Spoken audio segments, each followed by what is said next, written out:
गंभीर और ज्वलंत मुद्दा आज पूरे उत्तर भारत के लिए है कि धीरे धीरे हम लोग खुद देख सकते हैं, जब हम सुबह उठते हैं और आसमान की तरफ देखते हैं तो अब धीरे धीरे हवा के अंदर धूल और धुआं देखने को मिल रहा है। स्मेल करते हैं, सूंघते हैं तो आपको लगता है कि आपको अब धुआं जो है हवा में आपकी स्मेल के अंदर भी आ रहा है।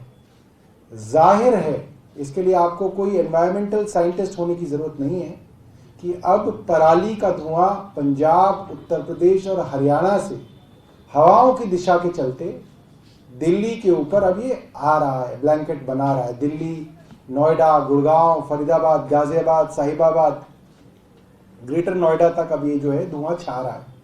तो आज जो सुप्रीम कोर्ट ने, ये जो सुप्रीम कोर्ट के रिटायर्ड जज, अभी 1-2 साल पहले रिटायर हुए हैं और बड़े सख्त जज माने जाते हैं, मदन लोकुर साहब को बनाया है। इसके लिए हम सुप्रीम कोर्ट को बधाई देते हैं, दिल्ली वासियों को बधाई देते हैं और धन्यवाद देते हैं सुप्रीम कोर्ट के कि उन्होंने ये चीज केंद्र सरकार और राज्य सरकारों के हाथ से छीन के अब अपने हाथ में ली।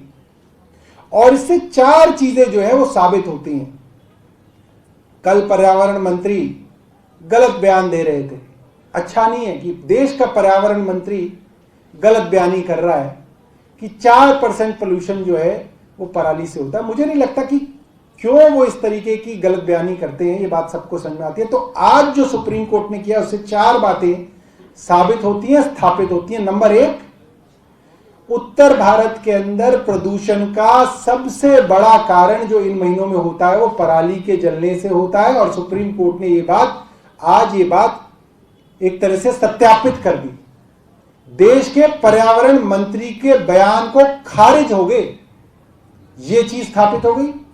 दूसरी चीज ये स्थापित हो गई कि देश की केंद्र सरकार, हरियाणा, पंजाब और उत्तर प्रदेश की राज्य सरकारें पराली को कम करने में कोई दिलचस्पी नहीं दिखा रही। ये बात सुप्रीम कोर्ट को भी समझ में आ गई।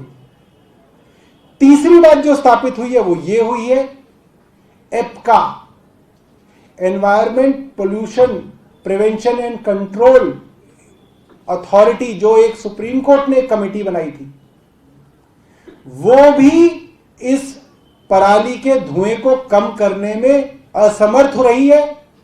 उनसे काम नहीं हो पाया है, वो फेल हो गई। एप्का फेल हुई है पिछले 5 सालों में।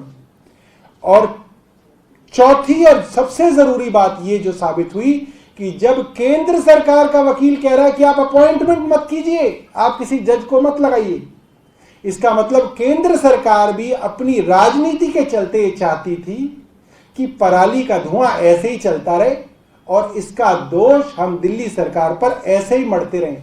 इनके खुद के बच्चे, खुद के रिश्तेदार यहां पे दिल्ली एनसीआर में रहते हैं, दिल्ली, नोएडा, गाजियाबाद, साहिबाबाद। इसके बावजूद इनको ये लगता है कि इससे राजनीति रोटी सेकने में फायदा है, तो ये काम चलता रहे।